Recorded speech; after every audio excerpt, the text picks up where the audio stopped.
விஜய் உங்க விஜய் உயிரண்ண வரண்ணா.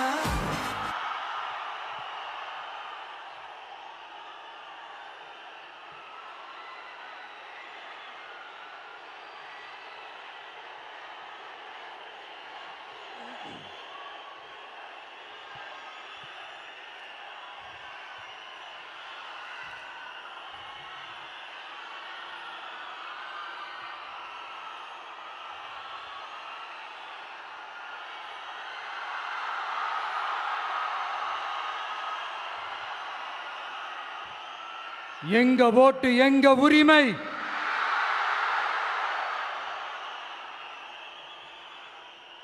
எங்களை யாரும் விலைக்கு வாங்க முடியாது.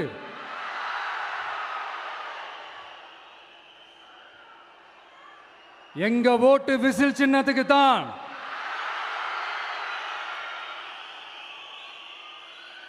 யாரையும் நம்பி ஏமாற மாட்டோம். எங்க வார்த்தையிலிருந்து மாற மாட்டோம். இது நிஜம். தேங்க்யூ.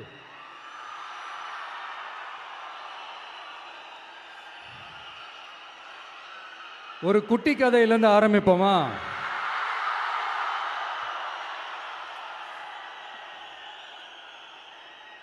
ஒரு பெரிய ஊரு, ஒரு 4 ரோடு ஜாயிண்ட் ஆகிற மாதிரி ஒரு ஜங்ஷன்,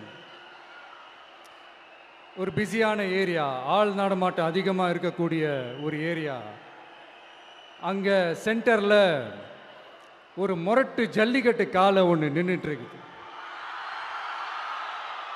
காலில் மண்ணை வீசிக்கிட்டு சீறிக்கிட்டு அப்படியே நின்றுட்டுருக்குது.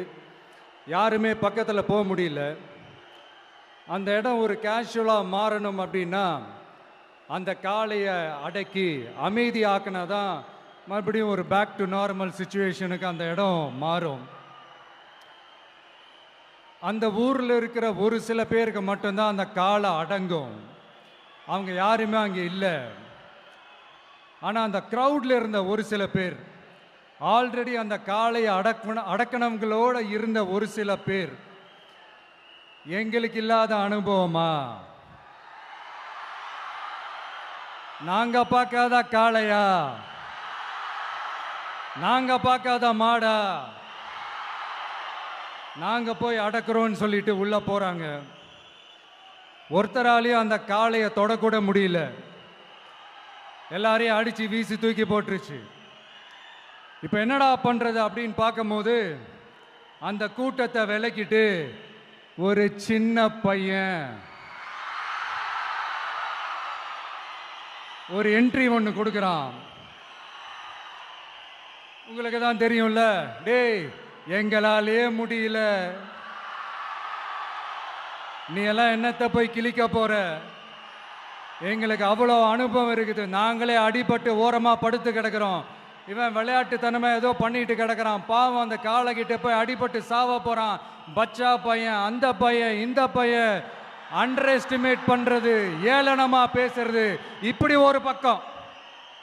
இன்னொரு பக்கம் பரிதாபப்பட்டு, ஐயோ பாவமே, இப்படி தனியா போய் மாட்டிக்கிட்டானே அந்த காளைகிட்ட, என்ன பண்ண போறானோ அப்படின்ட்டு ஒரு பக்கம் பரிதாபப்பட்டு பேசுறாங்க.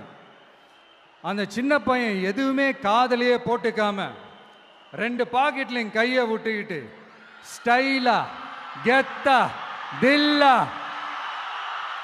அப்படியே உள்ள போறான். ஒரு ஸ்டெப் எடுத்து வைக்கிறான், அந்த காலை அப்படியே சீறிக்கிட்டே நின்றுட்டு இருக்குது.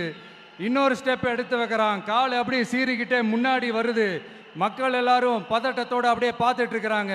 இன்னொரு ஸ்டெப் எடுத்து வைக்கிறான், காலை அப்படியே முட்டை வரும்போது பாக்கெட்டுக்குள்ள மறைச்சி வச்சிருந்த 2 புல்லுக்கட்டு அதை அந்த காளை கிட்ட காட்டுறான். காளை அப்படியே சடனா வந்து நின்று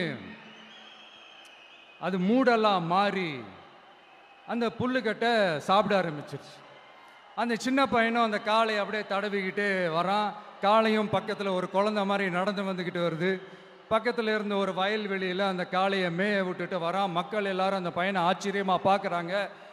அந்த அடிபட்டு கிடந்த அந்த அனுபவசாலிங்க தலைய தொங்க போட்டு நின்றுட்டு இருக்கிறாங்க. ஏன்னா பேசின பேச்சு அப்படி. வாய் இருக்குன்றதுக்காக நக்கலுமா நையாண்டியுமா நச நச நச நசன் ஒரே பேச்சு.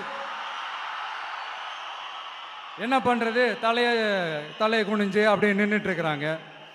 அங்க ஒரு பெரியவர் வர்றார். வந்து அந்த பையன்கிட்ட கேட்கிறாரு, எப்படிப்பா இப்படி ஒரு முரட்டு காலை சீறிட்டு நின்றுட்டு இருந்தது, எப்படி அந்த காலை அடக்கின அப்படின்னு கேட்டதுக்கு அந்த பையன் சொல்றான், ஐயா எனக்கு அந்த காளையை பார்த்தா கோபமா இருந்த மாதிரிலாம் எனக்கு தெரியல, அந்த காலை பசியோடு இருந்த மாதிரி இருந்தது. அதனால தான் அந்த புல்லுக்கட்டை காமிச்சவொடனே ஓகே நமக்கு தேவையானது கிடச்சிருச்சு அப்படின்னோடனே அந்த புல்லுக்கட்டை சாப்பிட்டுட்டு நம்மளோட அப்படியே ஜாலியாக வாக்கிங் வந்துருச்சு அப்படின்னு சொன்னான். இதை கேட்ட அந்த பெரியவர் சொன்னாரா,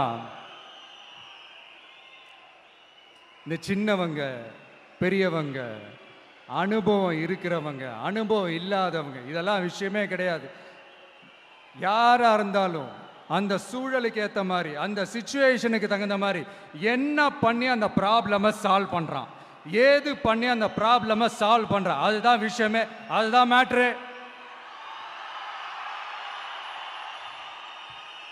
ஸோ நீ சூப்பர்ப்பா, என்ன ப்ராப்ளம் வந்தாலும் நீ சால்வ் பண்ணிடுவ அப்படின்னு முதுகில் தட்டி கொடுத்துட்டு அந்த பெரியவர் போறார். இப்போ அந்த கதையில் அந்த முரட்டு ஜல்லிக்கட்டு காலை தான் நம்ம தமிழ்நாட்டு அரசியல் களம். அந்த பெரியவர் தான் நம்ம தமிழக மக்கள். அந்த பாக்கெட்டுக்குள்ள ஸ்டைலா தில்லா கெத்தா ஒருத்தன் உள்ள வந்தான் பாருங்க, அவன்தான்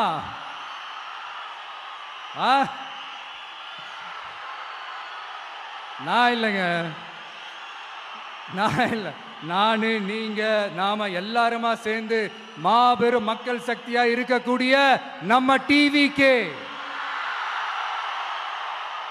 அதுதான் அந்த சின்ன பையன்.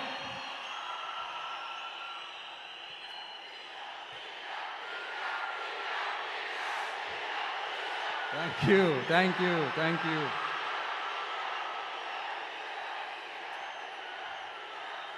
மக்களை நேசிக்கிற ஒரு நல்ல தலைமை இல்லாததுனால இத்தனை வருஷமா வேற வழி இல்லாம ஸ்டாலின் சார் கொடுத்த அந்த பொய்யான வாக்குறுதிகள் எல்லாத்தையும் நம்பி ஏமாந்த நம்ம மக்களுக்கு சரியான நேரத்தில் ஒரு வெகுஜன மக்கள் இயக்கமா வந்தது தான் நம்ம டிவிக்கு. அந்த முரட்டு ஜல்லிக்கட்டு கால கதை ஏன் சொன்னோம், எதுக்கு சொன்னோம், யார் யாருக்கெல்லாம் சொன்னோங்கிறது புரிய வேண்டியவங்களுக்கு புரியும்னு நினைக்கிறேன்.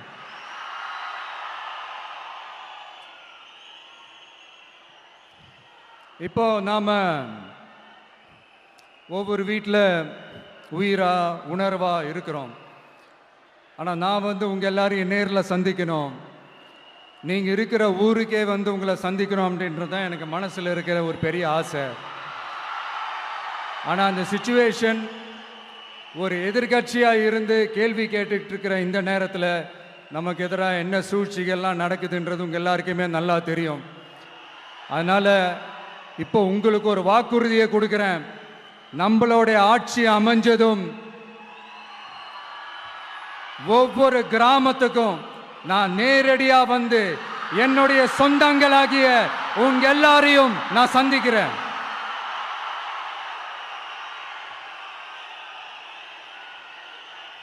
கொஞ்ச நாளைக்கு முன்னாடி நம்ம ஸ்டாலின் சார் ஒரு உருட்டு ஒன்று உருட்டினாரு, நீங்க கேள்விப்பட்டிருப்பீங்க.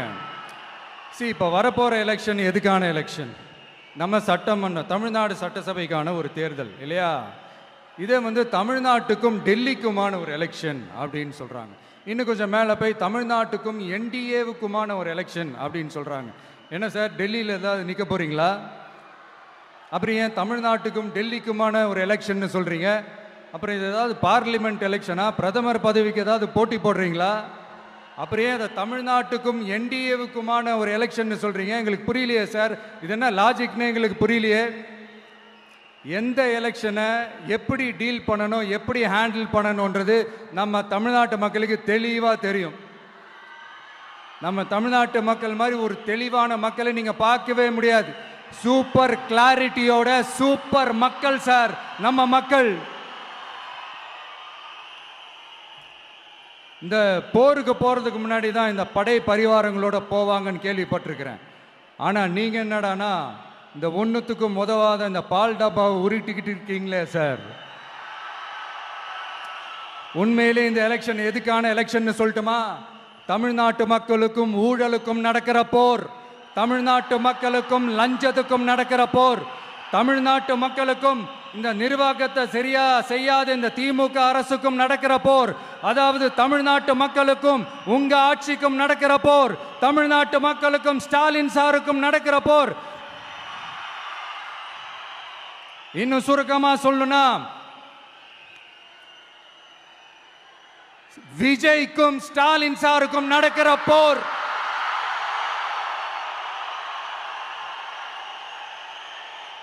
இதுக்கு நடுவுல இந்த என்டிஏ டெல்லி இதெல்லாம் என்ன லாஜிக்னே புரிய மாட்டேங்குது சார். தமிழ்நாடு தான் விஜய், இந்த விஜய் தான் தமிழ்நாடு. தூய சக்தி டிவிகேவுக்கும் தீய சக்தி டிஎம்கேவுக்கும் தான் இந்த போர். இப்படி உக்கிரமா இருக்கிற இந்த போர்ல மறுபடியும் ஒன்றுத்துக்கும் உதவாத இந்த பால் டப்பாவை உருட்டிக்கிட்டு இன்னொரு காமெடி வேற. அது என்னடானா அவரோட ஆட்சியில தான் தமிழ்நாடு சூப்பர் ஸ்டார் மாநிலமா இருக்குதான். கரெக்டு, தமிழ்நாடு சூப்பர் ஸ்டார் மாநிலம் தான். காமராஜர் அவர்கள் டைம்ல, அண்ணா அவர்கள் டைம்ல, எம்ஜிஆர் அவர்களோட ஆட்சியில. இன்னைக்கு ஒன்றுத்துக்கும் உதவாத இந்த உல்டா மாடல் ஆட்சியில தமிழ்நாடு சூப்பர் ஸ்டார் மாநிலமாலாம் ஒண்ணு இல்ல, சூப்பர் ஸ்டாண்ட் அப் காமெடிக்காரர் நடத்துற மாநிலமா மாறிடுச்சு. மக்களே, உங்களுக்காக மட்டுமே தான் வர தடைகள், சதிகள், சூழ்ச்சிகள் எல்லாத்தையும் தாண்டி இந்த 2026 இந்த தேர்தலில் டிவிக்கு தில்லா நிற்கும்.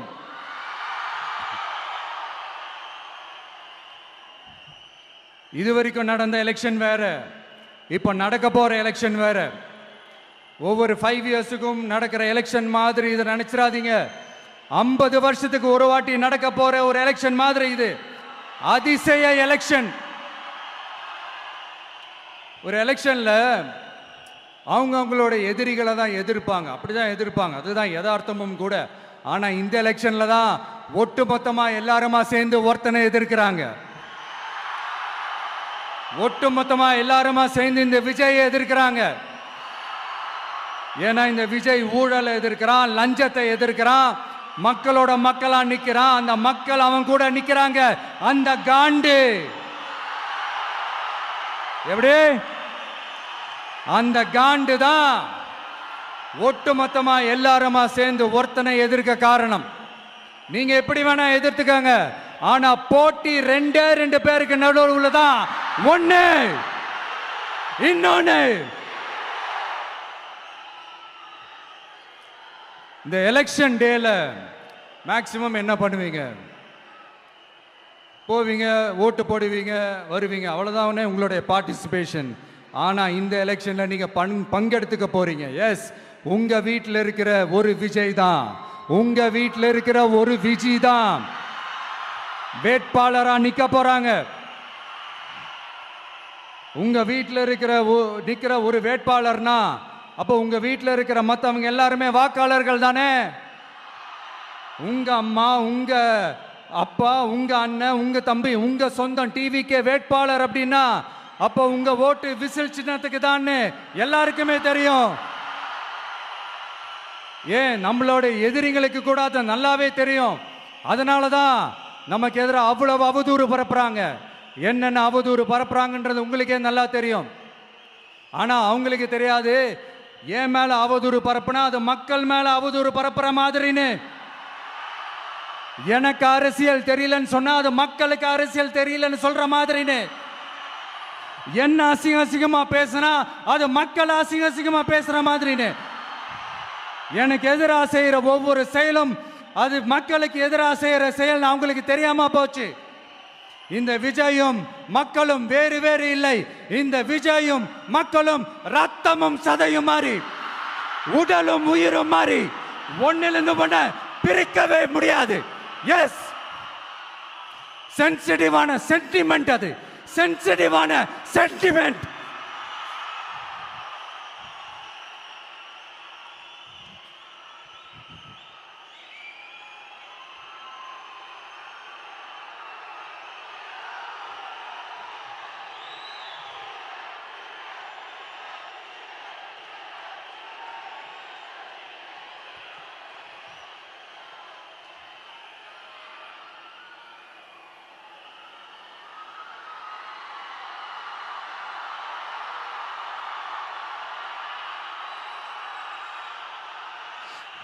நான் சாரி, இதை யாரும் அசைக்க முடியாது. மக்களை நேசிக்கிற விஜய் வேணுமா, மக்கள் விரோத ஆட்சி நடத்துற ஸ்டாலின் சார் வேணுமா? இந்த விஜய் நம்புறீங்களா, ஸ்டாலின் சார் நம்புறீங்களா? Proof, this is the proof.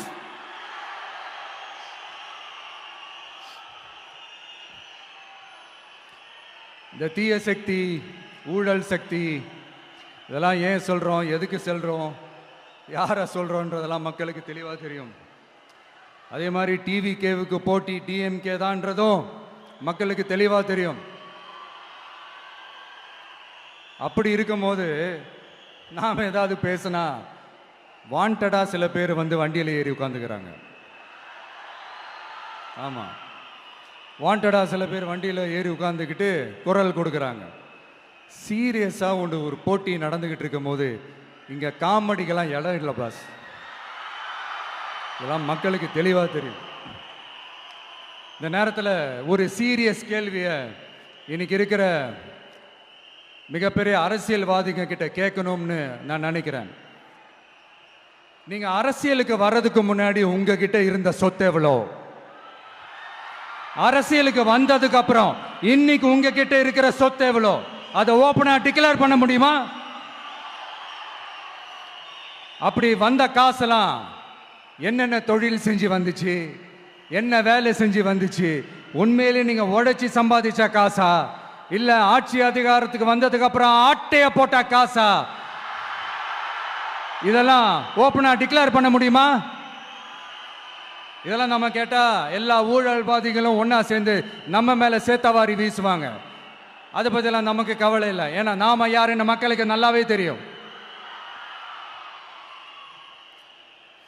எனக்கு ஒரு புது ஃப்ரெண்டு, புது நண்பர் ஒருத்தர் கிடைச்சிருக்கார். யார் தெரியுமா? தெரியாதா? முதல்வர் அவர்கள் தான். இப்போ ஒரு நிருபர் ஒருத்தர் கேட்ட கேள்விக்கு எனக்கு எதிரிகள்லாம் யாரும் இல்லை, அவங்க எல்லாருமே எனக்கு நண்பர்கள் தான் அப்படின்னு சொன்னாங்களே. அப்படி நாங்கெல்லாம் உங்களுக்கு நண்பர்கள்னா அப்புறம் ஏன் சார் கரூர் விஷயத்துல ஏன் மேல பழி தூக்கி போட்டீங்க?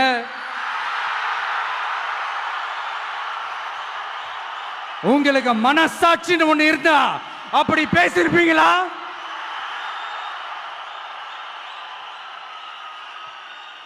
அப்படி நாங்களாம் உங்களுக்கு நண்பர்கள்னா ஒரு ஈவெண்ட், ஒரு ஃபங்க்ஷன் நடத்துறதுக்கு ஒரு இடமோ ஒரு பர்மிஷனோ ஏன் கொடுக்க மாட்டேன்றீங்க? எல்லாத்தையும் நீங்களே பண்ணிட்டு போற போக்கில் அப்படியே பொய்களா அடிச்சு விட்டுக்கிட்டு இருக்கீங்க.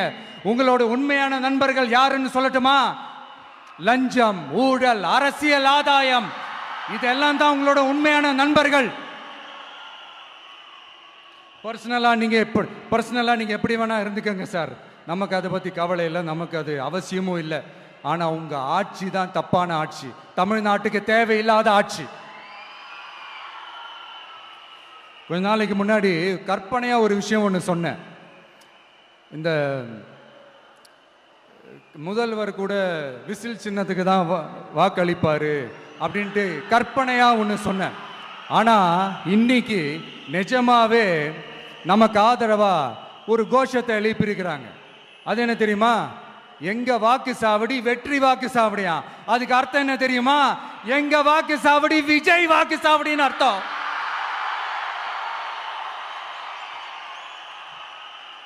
அது சரி, மக்களோட இந்த ஆதரவை பார்த்துட்டு அவர் அறியாமலே எப்படி பேசிட்டாரு என்னமோ தெரியல. 50 வருஷம் எக்ஸ்பீரியன்ஸ் அரசியல்ல, உண்மை என்னன்னு ஒத்துக்கிட்டு தானே ஆகணும்.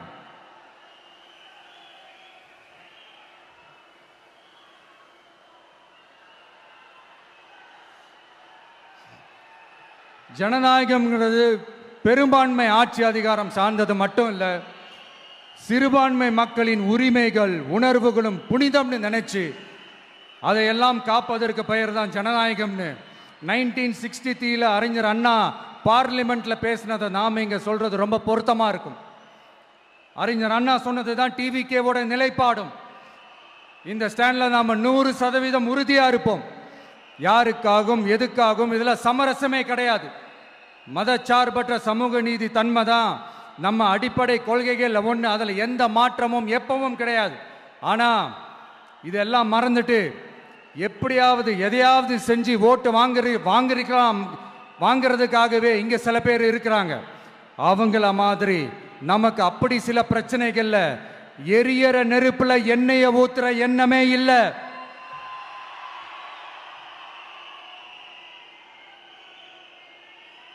இங்க சில அரசியல் கட்சிகளும் சில அரசியல் தலைவர்களும் ஒரு சில நேரங்களில் அமைதியா இருந்தாலே போதும், ஒரு பிரச்சனையும் வராது. இப்போ கரண்ட்ல இருக்கிற சில பிரச்சனைக்கு வருவோம். இந்த கரண்ட் பிரச்சனைக்கு வருவோம். மாசம் மாசம் கரண்ட் பில் கட்டுற மாதிரி மாத்துவோம்னு சொன்னீங்களே, செஞ்சீங்களா? நிறைய வீடுகளில் 100 யூனிட் தான் அந்த கரண்ட் செலவாகுது ஒரு மாசத்துக்கு. மாசம் மாசம் நீங்க அந்த பில்லு கொடுத்தீங்கன்னா அவங்களுக்கு அது ஃப்ரீ ஆயிடும். அவங்க அந்த காசு கட்ட தேவையே இல்லை. ஆனா 2 மாசத்துக்கு ஒரு வாட்டி அந்த பில்லு கொடுத்தீங்கன்னா, இப்போ சப்போஸ் அது 200 யூனிட்டுக்கு மேல போச்சுன்னா அது அவங்களுக்கு ஒரு மிகப்பெரிய சுமை தானே. இது எந்த கணக்கில் எடுத்துக்கிறது? ஒரு மாதிரி ஒரு மாடர்ன் கரப்ஷன் அப்படின்னு எடுத்துக்கலாமா? அடுத்து பஸ் வசதி. நிறைய கிராமங்களில் பஸ் வசதி இல்லைன்னு சொன்னா இந்த ஒட்டுமொத்த திமுக அரசும் கத்திக்கிட்டு வந்துருவாங்க. நாங்க பஸ் விடாத கிராமங்களே இல்லை அப்படின்னு சொல்லுவாங்க. அப்படியாவது உண்மை அப்படின்னா முதல்வர் அவர்கள் கிட்ட நம்ம தங்கச்சி ஒருத்தவங்க ஒரு கேள்வி கேட்டாங்களே, எங்க ஊருக்கு ஒரு மினி பஸ்ஸாவது விடுங்க சார் அப்படின்னு கேட்டாங்களே, அது எந்த கணக்கில் எடுத்துக்கிறது? நிறைய மலை கிராமங்கள்ல பஸ் வசதி இல்லை, நிறைய மலை கிராமங்கள்ல ஹாஸ்பிட்டல் வசதி இல்லை. இது ரெண்டுமே எவ்வளவு முக்கியமான ஒரு விஷயங்கள். பஸ் வசதியும் ஹாஸ்பிட்டல் வசதியும் இல்லாததுனால வீட்டிலேயே பிரசவம் பார்க்கிற அந்த ஆபத்து இருக்குதுன்னு எவ்வளவு நியூஸ் பார்க்கிறோம். இதெல்லாம் எந்த கணக்கில் சேர்த்துக்கிறது? அடுத்து இது எல்லா மீட்டிங்லயும் பேசுறதுதான், பெண்களுக்கு பாதுகாப்பு நம்பர் 1 இருக்குது தமிழ்நாட்டில் அப்படின்னு சொல்றாங்க. அப்புறம் அது என்ன, வி சேஃப் மாடலா? பெண்கள் என்ன சொல்றாங்க தெரியுமா? அது வி சேஃப் மாடல் இல்ல, வி ஆர் நாட் சேஃப் மாடல்னு சொல்றாங்க.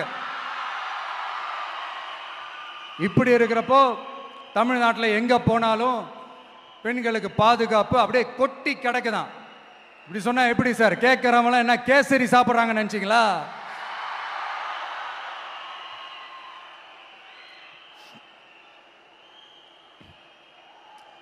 அடுத்து இந்த சட்டம் ஒழுங்கு, அது காணாம போய் ரொம்ப நாள் ஆச்சு. இவன் வேற, இந்த விஜய் வேற, எங்க போனாலும் இந்த மக்கள் கிட்ட இந்த சட்டம் ஒழுங்கை பத்தி பேசி ஞாபகப்படுத்திக்கிட்டே இருக்கான்னு முதல்வர் அவர்கள் அவங்க கூட இருக்கிறவங்க கிட்ட எல்லாம் சங்கடப்பட்டாராம். நாம் என்ன பண்றது? நாம தான் தமிழ்நாட்டோட விசில் ப்ளோயர் ஆச்சே. நாம எப்படி சைலண்டா இருக்க முடியும்? நாமளும் கேள்வியா கேட்கிறோம், ஆனா பதிலெல்லாம் வந்த மாதிரியே தெரியல. இருந்தா தானே வர்றதுக்கு, வச்சுக்கிட்டா வஞ்சனை பண்றாரு. 5 வருஷமா பதிலே சொல்லாம அப்படியே கடந்து வந்துட்டாரு. ஆனா இனிமே அப்படிலாம் இருக்க முடியாது, பதில் சொல்லி ஆகணும். மக்களே, இந்த தீய சக்தி, இந்த அட்ராசிட்டிய ஒரு எண்டு கார்டு போடணும் அப்படின்னா அவங்கள சுவிட்ச் ஆஃப் பண்றது தான் ஒரே சொல்யூஷன். அதுக்கான ரிமோட் தான் வரப்போற எலெக்ஷன். அந்த ரிமோட்ல நீங்க அழுத்த வேண்டியது ஒரே ஒரு ஆப்ஷன், அதுதான் நம்ம விசில் சின்னத்தோட பட்டன். இத 4 விஷயத்தை நீங்க செஞ்சாலே போதும். ஒவ்வொரு இவிஎம் மிஷின்லயும் விசில் சின்னத்துக்கு நேரா இருக்கிற அந்த பட்டனை பச்சக்கு பச்சக்கு பச்சக்குன்னு ஒரு அழுத்துங்க. எப்படி? அவ்வளவுதான். நாம காஞ்சிபுரத்தில் பேசும்போது நம்மளுடைய விஷன் என்னன்னு சொன்னோம். இப்போ அதனுடைய கண்டினியூஷனா சில விஷயங்கள் இங்க நான் சொல்லணும்னு ஆசைப்படுறேன். இப்பவும் சொல்றேன், உறுதியா சொல்றேன், சத்தியமா சொல்றேன். பெண்கள், பெண் குழந்தைகள், ஆண் குழந்தைகள் பாதுகாப்பு நம்ம ஆட்சியில நம்பர் 1 இருக்கும். சட்டம் ஒழுங்கு ரொம்ப ரொம்ப ஸ்ட்ரிக்டா இருக்கும். அரசு பள்ளிக்கூடங்களும் கல்லூரிகளும் முதல் தரமா இருக்கும். போட்டி தேர்வுகளுக்குன்னு லட்சங்களை கொட்டி தனி கோச்சிங் சென்டர் போய் படிக்க அவசியமே இருக்காது. ஏன்னா கவர்மெண்ட் ஸ்கூல் காலேஜ் சிலபஸே போட்டி தேர்வுகளை ஈஸியாக சந்திக்கிற வகையில் அந்த ஸ்டாண்டர்டுக்கு ஏற்ற மாதிரி அமைக்கப்படும். உயர்நிலை பள்ளி பாடத்திட்டங்களிலேயே அடிப்படை அரசியல் சாசன சட்டம் சேர்க்கப்படும். மாநில மற்றும் ஒன்றிய அரசு அலுவலகங்கள் வங்கிகளின் செயல்பாடுகள் மற்றும் அவற்றை அணுகும் முறை குறித்து மாணவர்களுக்கு தெளிவான புரிதலை ஏற்படுத்தும் வகையில் தேர்வுகள் அற்ற செயல்முறை பாடமாக கற்பிக்கப்படும். இந்தியா முழுக்க உள்ள ஒன்றிய அரசு சார்ந்த கல்வி நிலையங்கள் மற்றும் அதன் சேர்க்கை அட்மிஷன் குறித்து புரிதலும் தெளிவும் மாணவர்களுக்கு உருவாக்கப்படும். அனைத்து அரசு பள்ளிகளிலும் பெண் குழந்தைகளுக்கு சுத்தமான சுகாதாரமான மற்றும் தரமான கதவுகள் பொருத்தப்பட்ட ரெஸ்ட் ரூம்கள் அமைப்பது உறுதி செய்யப்படும். போதைப் பொருட்கள் இல்லாத தமிழகம் உருவாக்கப்படும். மாவட்ட கலெக்டர்கள் மற்றும் எஸ்பிக்களில் சரி பாதி பெண்களாக இருக்கும்படி செய்வோம். மலை கிராமங்களில் அரசு ஆரம்ப சுகாதார நிலையங்கள் பிரசவம் பார்க்கும் வசதியுடன் அமைக்கப்படும். பஸ் போக்குவரத்து இல்லாத கிராமங்கள் மற்றும் மலை கிராமங்களே இல்லை என்ற நிலை உருவாக்கப்படும். ஏற்கனவே அமைப்பு சாரா தொழிலாளர்கள் அமைப்பு இருந்தாலும் ஆட்டோ டாக்ஸி மற்றும் லாரி டிரைவர்களுக்கென அவர்களின் நலன்களுக்காகவும் குடும்ப நலன்களுக்காகவும் தனியாக நல வாரியம் அமைக்கப்படும். தென் தமிழகம் உட்பட தமிழகத்தின் தேவையான பகுதிகளில் தொழிற்சாலைகள் அமைக்கவும் தொழில் வளம் பெருக்கவும் தனி கவனம் செலுத்தப்படும். விவசாயிகள் மீனவர்கள் மற்றும் நெசவாளர்களின் கருத்துக்களை அறிந்து அவர்களுக்கான திட்டங்கள் காலத்தின் தேவைக்கேற்ப உருவாக்கப்படும். இப்போ நம்ம ஸ்டாலின் சார் அறிவாலயம் பக்கத்தில் யாரு நடந்து போனாலும் அறிவாலயம் பக்கத்தில் யாரு நிழலுக்கு ஒதுங்கினாலும் கூட்டணியில் சேர்த்துக்கிறார். அந்த கொள்ளையடிச்சிருக்கிற வச்சிருக்கிற பணத்தில் ஒரு பங்கு ஒன்று கொடுத்து இந்த அதுக்கு பேர் கல்லாப்பெட்டி கூட்டணின்னு வச்சிருக்கிறேன். அந்த கல்லாப்பெட்டி கூட்டணியை ரொம்ப கஷ்டப்பட்டு சேர்த்துருக்கிறார். ஆனால் அவருக்கு நான் சொல்கிறேன், இந்த அறத பழைய கூட்டணி கணக்குகளோ இந்த கொள்ளையடிச்ச பணத்தையே வச்சு எங்கள் மக்களை ஏமாற்றி எல்லாம் ஜெயிக்க முடியாது. ஏன்னா இது மாபெரும் மக்கள் சக்தியான வித்தியாசமான விசில் புரட்சி எலெக்ஷன்.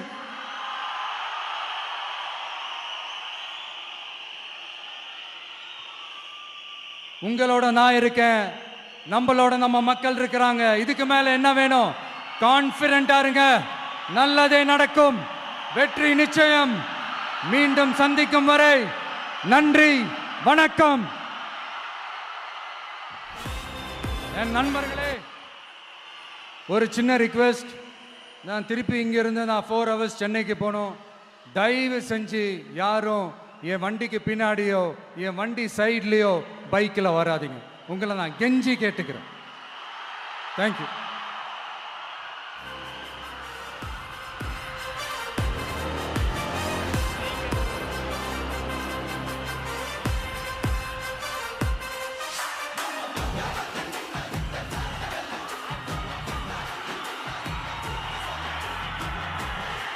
வெற்றி தலைவர் அவர்களுக்கு நன்றி.